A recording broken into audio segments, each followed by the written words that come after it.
Hi everyone and welcome to Beyond the Crown, the Women of Mrs. Maharlika. I'm your host, Chai, and I'm excited to have you here. This podcast is all about celebrating the women behind the Mrs. Maharlika pageant, their stories, their journeys, and the Filipino heritage that connects us all. Magandang araw everyone and welcome to Beyond the Crown, the Women of Mrs. Maharlika-Idaho 2026. This is Chai, and in this series, we're getting to know the beautiful and inspiring women behind the sashes. Each episode, we'll chat with one of our candidates, and today we have Sunshine. Hi, Sunshine. Can you introduce your name, where you are from here in Idaho, and where you are from in the Philippines? Hi, my name is Sunshine Thompson. I am from Boise, Idaho here, but I am originally was born in Mandaluyong City, Philippines. Thank you. I love it that you're here today. So let's start with something simple by telling us a bit about yourself, where you are from originally, and what keeps you busy these days. These days. So as I mentioned earlier, I'm born from the Philippines. I was there from the age of obviously when I was born until I was 9, and then I moved here in 2009 because I got adopted by my amazing, beautiful family, the Thompson family. And what really keeps me busy these days is working and being with my own family. I have my own partner and his babies that I love and spend time with, and also my animes and food and going outside to adventure. Good to know. So have you always just been here in Boise after your adoption? Yeah, so after I got adopted, I've been here in the Boise Meridian area. Okay. Yeah, middle school, elementary, high school, everything has been here. All I've known is here. About a year ago in June, I moved to Illinois to explore a few things, but ended up coming back to Idaho. Idaho is my home, and this is where I belong. So, thank you for sharing a little bit about your backstory. So let's go a little bit intimate. If I would ask your friends to describe you in 3 words, how will they describe you? Easy, actually. Radiant, ambitious, and intelligent. I love radiant. Yes. One of my friends, co-workers, his name is Fred. He's someone that I've looked up to for years, that I've worked in my industry. And there was one day where he was just like, Sunshine. You know, anytime you walk in a room, it's just like, wow, everybody gets up and gets happy. So that's what I want to do anytime that, I'm in other people's presence. And even just my simple being there and simple support hopefully makes them smile at the end of the day. Thank you for that. So if you can tell something that people might be surprised to learn about you, what is it? Probably the most surprising thing would be I basically was my own mom to my own siblings from the age of 5. Yeah. And you mentioned siblings. So how many siblings do you have biologically? As far as I know. So I have 4 other siblings with my mom's side, and they're all half. And then my dad ended up having his own family, and he has about 7 that I knew of with him.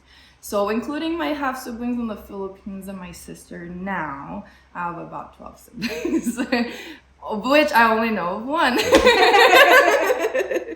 Yeah, hopefully someday soon, you'll get to know the missing part of your life. That's really the goal. Honestly, growing up, I just wanted to get it back into the culture of America, first of all, right? And it's a culture shock, of course. Yeah. But growing up and learning the things and being responsible in the way my parents raised me to be, I wanted to put that aside for a little bit and focus on my growth with my family and my friends here and my life here. And then when I grew up more maturely and really understood the way of meaning in life and where you need to be and how you need to be and your perspective in life, then I wanted to work on making sure that my mindset was right as well. to finally go back home and find my family. So I feel like I'm in the perfect spot for it to do that. So my plan, and hopefully, would be next year. Okay, good luck with that. Yeah. So let's talk a little bit about, because you grew up here in Boise, what do you love about Idaho in general? First of all, I love just how it wasn't so busy. Okay, of course, we can't say that much anymore now. Everything is growing and getting bigger, but I still love that fact. Everybody here is super welcoming, super friendly with each other. Even when I first got adopted, even my own family, my friends, or even strangers would be so welcoming. And so I think that's something that's super important when you are building your family, growing up as well, putting them in the right community with the right people. And I think Idaho specifically, and specifically Meridian, Boise area where I've grown up, has the type of people that I want my family to be around with. Oh, that's good to know. Like even if you weren't blood related to anybody or you're not in the Philippines, you were able to grow up happy. Exactly. And that's something that I wanted to keep with me as being a Filipina, of course. You know, we're very family oriented and very community, and we focus on unity with everybody. And so that's something that I've kept with me, and I want to keep passing on to generations to come. So. Okay. Now let's talk about your Maharlika journey. So what inspired you to join the pageant? I really wanted to be more involved with my community. I know that I've been more focused on myself and my self-care. Now it's time to be more involved in other activities, or for like example, our charity events and everything like that. And so I wanted to really do that, but as well as dive deeper in my culture and be surrounded with my other side of my heritage. Growing up, I'm very thankful and I'm very happy that I got adopted and I have my family that I have and the friends that I have. However, I always had that missing piece of my Filipina side. I didn't have my own siblings to grow up with, you know, didn't have that culture where I could keep the language as well, or learn different ways to cook the food from somebody who I could directly learn it from, you know what I mean? And so I wanted to be surrounded by that again too. And so it's so amazing and it's so awesome. And I got so emotional the other day too with just seeing and being with the girls and you guys. Oh yeah. It was really, it the Veterans Parade? Yeah, it really touched my heart. Yeah. I haven't been back, as you know. Yeah. It's been 17 years, and it's something that I keep very close to my heart. And being with you guys and doing this, even if I don't win or nothing like that at the end of it, it was a journey well worth, because I feel like I was able to live a little bit of it that I might have missed if I was still in the Philippines. Oh. Yeah. You're making me cry. I don't mean to. I'm not trying to. Yeah, I wish you all the best in everything that you wanted in life. Thank you. So how has the experience been so far? From, you mentioned a little bit about it already. So from the orientation, signing as one of the candidates, to the photo shoot, and then the event leading to the ball and the activities that we've been showing at you. Yeah, it was nerve-wracking for sure, just because I've never done anything like this before. I've never even really been in front of a camera, and so the photo shoot was a huge, wow, here you go, let's just get you right in, you know what I mean? Yeah, I've never met anybody, but I've seen the photos. Yeah, thank you, Ethel, thank you for making me look beautiful in those photos, but that took a couple hours, let me say. But end of the day, it puts me out there, and it gives you more opportunities to meet more people and really showcase yourself too, and build your own self-confidence.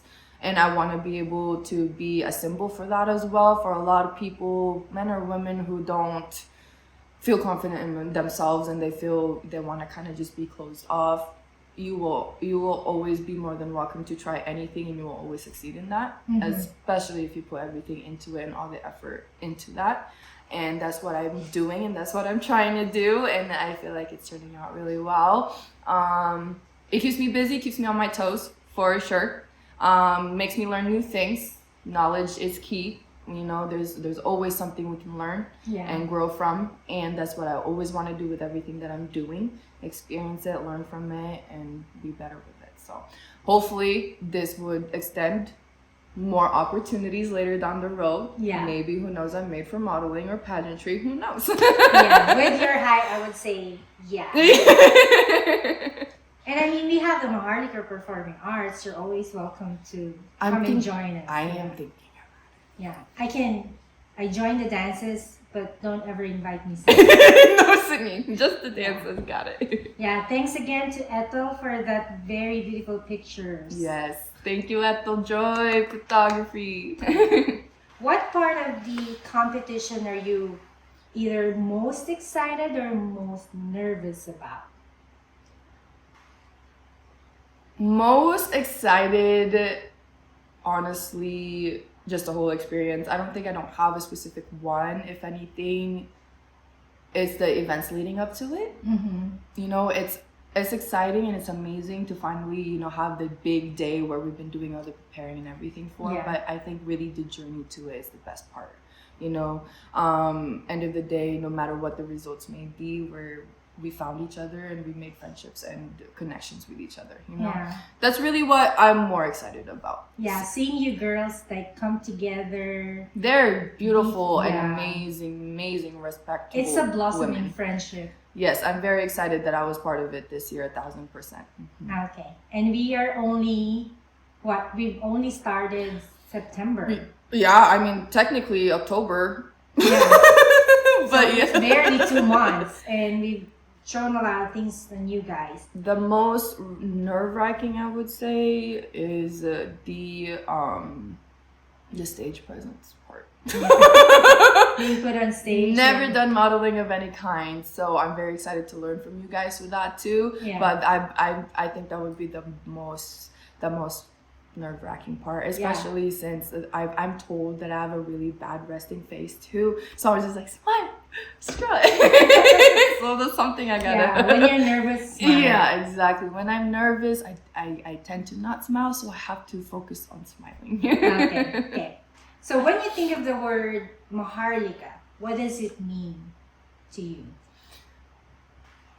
Honestly, just forming bonds and communion and unity within my community, and really just my Filipino culture itself. That's really what it is. It's just community and unity. I forgot to ask you, do you still speak Filipino? But do you understand some words? Little bits here and there, but you have to speak really slow. And end of the day, I'm just like, can you talk in English, please? Okay. But that's also another goal of mine. Hopefully being around with you guys and going back in the Philippines, and I want to learn from you guys to hopefully just, please, just something triggers in my brain. End of the day, I was born with it. I was fluent with it. I knew it up to the age of 13.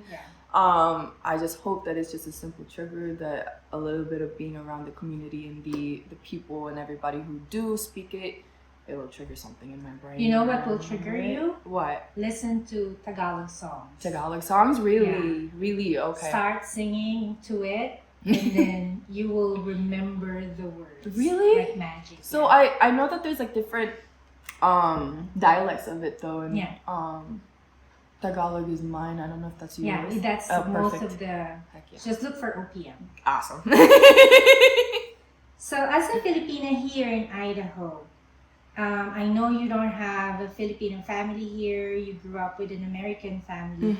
But how have you stayed connected to your roots and our Filipino culture? Because I can still see it in you. Yeah, definitely, for sure. The biggest thing is cooking Filipino food in my household, for sure. Who taught you how to cook? Myself. Okay. I did a lot. Were you cooking at 9? I wouldn't say I was cooking. It was more like watching and learning. My mom actually had me and my sister go back and forth. Like every week, 1 week she would cook and then I'd do the dishes. And then the other week I'd cook and she'd do the dishes. Okay. And so that's how I kind of learned, like slowly, gradually growing up cooking. But thank God with Filipino dishes, you don't really have to measure. No. And you just cook it how you want it to taste. And so as I was growing up, my very first dish was chicken adobo. I learned it from Kuya Jason from the orphanage. He came to visit a few times earlier the years, and so he would teach us here and there because we would gather a group of us from the same orphanage from the Philippines. We're all adopted at the same time through the same adoption agency called Summer of Hope at the time. And so that was like my main connection to my roots, was that program and the people and the kids that get adopted through it. And a few of them were actually from the same orphanage as myself or the same vicinity as myself. And so we grew up together here in Idaho. And so we would all just cook stuff together and like learn it together.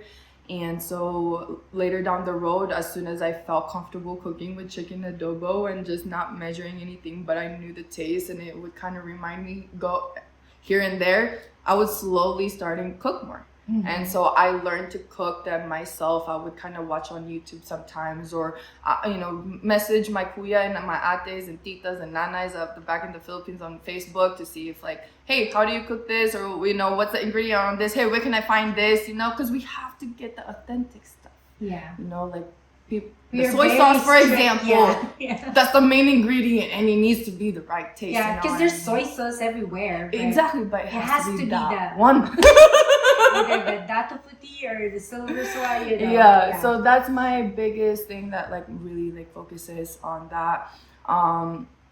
And staying with my friend, not staying with my friends, but being near them. So you have like a group of the kids from the Philippines. I do. Mm-hmm. Yeah. That's my main connection.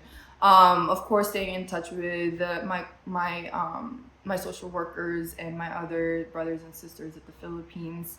Sometimes we would like just email back and forth too, and just tell each other stories about all the updates of life. Of course, I haven't been back, so that's a bit of a harder part of me. But again, I wanted to wait until I was mentally and physically ready for that. And I wanted my time to go back, finding my family. That would be my main focus of going back first before I went to visit for my own sake, if that made sense. So that's really what I really focus on, and just making sure that I keep with me the family-oriented side of me, and the kindness and the care and the resilience that we keep in ourselves. Not being in that survival mode that we always are in. Yeah, sure. And making sure that I take care of the people that I take care of, and they take care of me the way I take care of them. You mentioned about, are you okay talking about like your, like how you ended up here?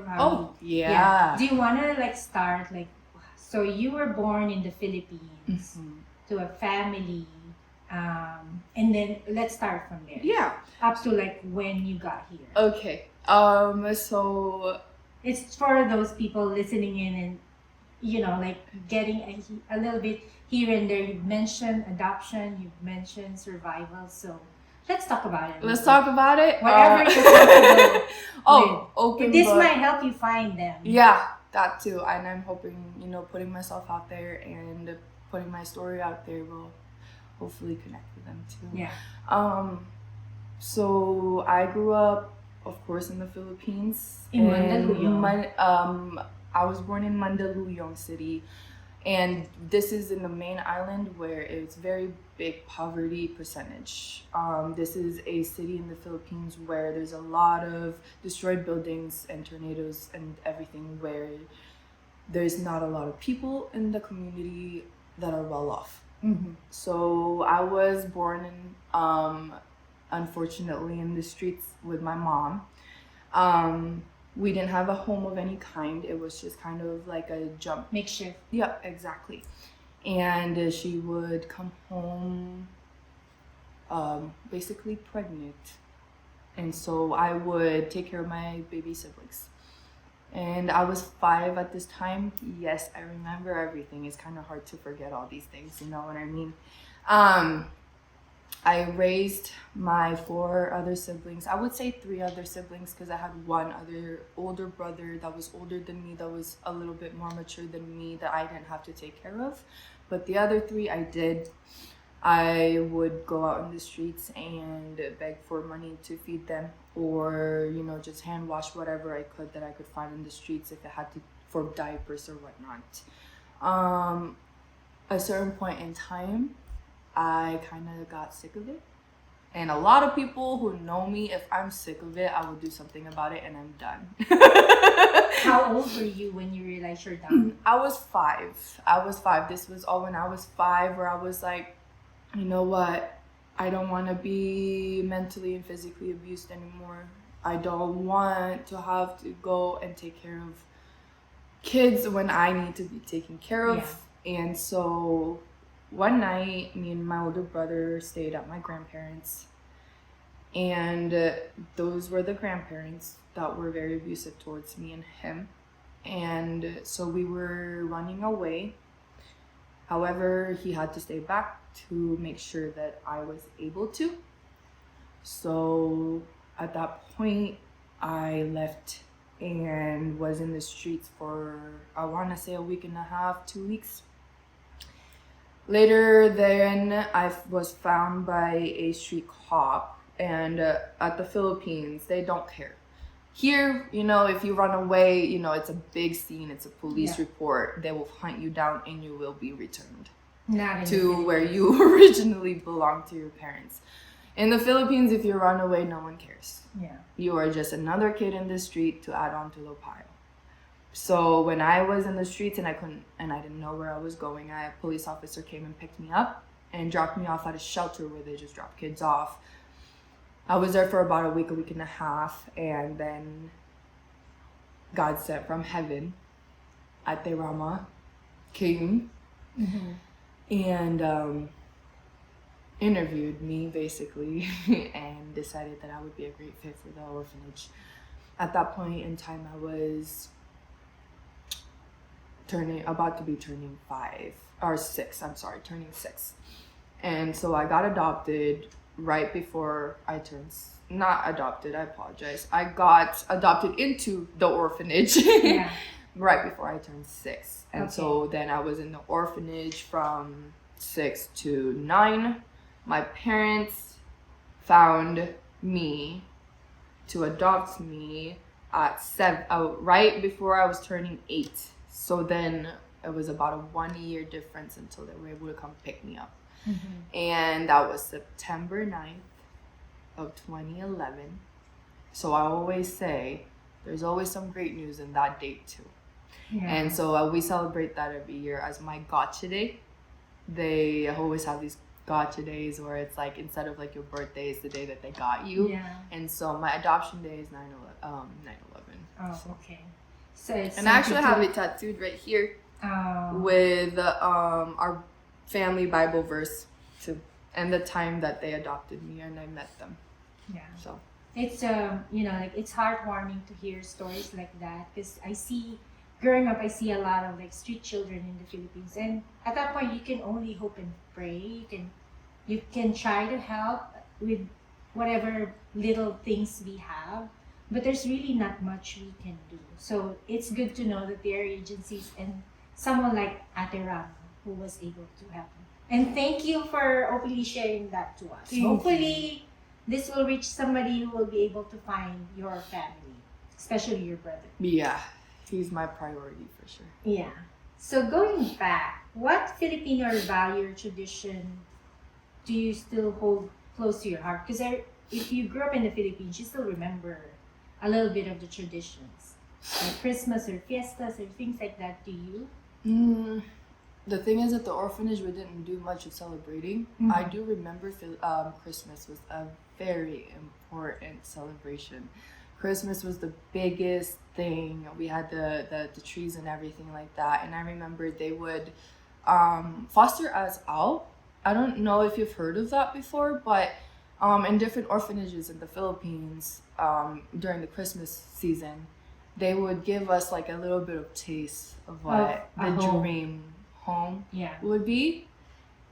And I think that was the celebration that stuck to me the most, and that's why I hold value to every holiday that there is, and respect other cultures and people's holidays as well. For me, there's a deeper meaning behind that, because that was hope to kids like us, and there are many who don't even make it. So it's very nice to get that feeling and not knowing if you'll ever get a permanent feeling of that. Mm-hmm. So I was very blessed to be able to get that permanently, but there are those who didn't. Yeah. And so it's definitely a tradition that I hope that they still continue to this day.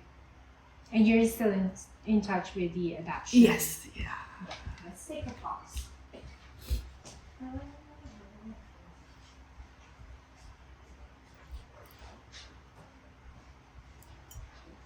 don't know where our facial shits are. I didn't expect to be crying. I know! But I wanted them to understand, like... Yeah, I know, I love it, thank you. And I didn't realize I was gonna be I'm so sorry. open. No, don't be sorry, I love it. Makes it more authentic and stuff. Do you want some water? No, I'm okay. Okay. I'm But thank you for, like, being open to sharing that. Yes, of course. Okay. Good morning. We're doing our interview. Okay. So, let's go a little lighter on the conversation. Okay. Let's breathe a little bit. Is there a cause or advocacy that's important to you? Something that you hope to highlight during your Maharlika journey? I really always wanted to be more involved but be helpful at the same time. Whether that's just donations or just being with people. And I feel like that's a good step towards that. Growing up, I always wanted to work towards like social working or some kind of even psychology, to put and help people that's been through my similar situations, whether it's just needing a shelter and food, or if it's as deep as needing a family, something like that, where my experiences will be shared with others and they can see and I can be that light of hope that, hey, if I can do it and I turned out like this at the age of 25, you can do it in whatever age you're at, in what point in time in life you are at. Mm-hmm. Whatever point in life you are at, there's always room to be able to help. Okay, so we are towards the end of our kwentuhan. You still remember what kwentuhan is? But before I let you go, let's do a little quick fire round. I'll say 2 options, and then you will pick one without overthinking. Okay? Okay. So I know you know how to cook, and you know some Filipino food. So let's start with adobo or sinigang. Sinigang. Oh. Yeah. You like your soup? I do. I make those spicy too, not the sour. I put the spicy serrano peppers. Okay. You still have that Filipino tongue. Heels or sneakers? Sneakers. Okay. Morning person or night owl? Night owl. Do you still know any Filipino song? No. So I can't ask you what's your favorite OPM song. Mm-mm. What's your favorite song? I do like there was this Miss Filipina Queen song that I put on my Facebook post the other day for the parade. I love that one because it just like the way that they say the words and implement it is women empowering. Oh, do you know what the song title is? It's called Filipina Queen. Oh, Filipina Queen. It's by I forgot what their name is. I will have to search it, but it's 3 individuals in one girl group, and they're all Filipinas. Yeah, I'll have to research that. Okay. Dream vacation spot? Japan. Oh, I love Japan.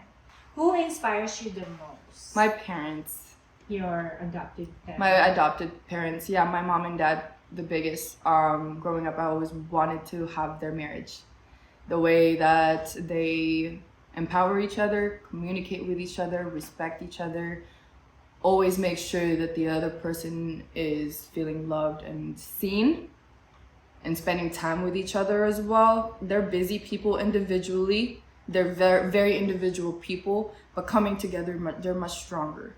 And these days it's very hard to stay married.